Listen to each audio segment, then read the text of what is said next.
في لحظة واحدة بيت كان مليان ضحك أطفال اتحول لمسرح جريمة تهز القلب قبل العقل. قصة النهاردة مش سهلة ومش مجرد خبر، دي حكاية أسرة اتدمرت بسبب الغيرة والشك وفقدان السيطرة. يا ترى ايه اللي حصل في قصة النهاردة؟ ده اللي هنعرفه مع بعض في فيديو النهاردة. يلا بينا نبدأ، بس قبل ما نبدأ عليك تصلي على النبي عليه أفضل الصلاة والسلام وتذكر الله وتقول لا إله إلا الله. أنا محمود طارق وده برنامج الحكاية ببساطة.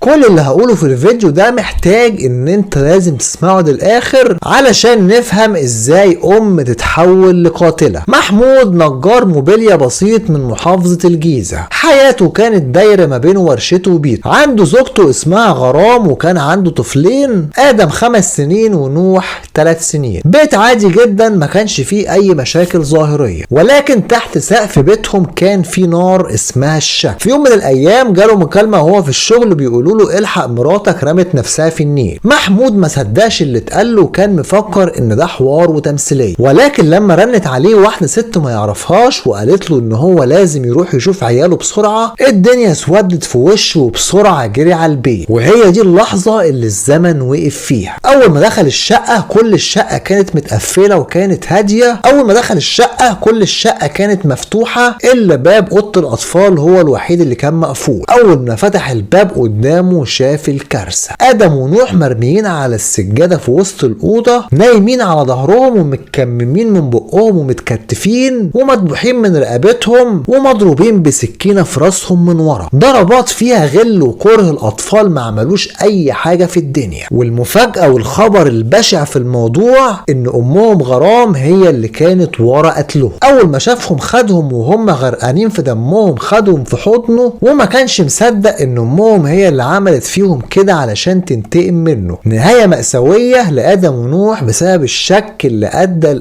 لتدمير أسرة بأكملها. وطبعا تم الحكم على غرام بالإعدام شنقا، والأب ما كانش ليه غير الدعاء. القصة دي مش بس جريمة، ده هو كمان انذار، لان الشك لما بيكبر بيتحول لهوس وممكن يدمر اي حاجة في الدنيا. ربنا يا رب يرحم ادم ونوح ويحفظ بيوتنا كلنا. ولحد هنا بيكون فيديو النهاردة خلص. بشكركم جدا على المشاهدة واشوفكم ان شاء الله في فيديو جديد وقضية جديدة.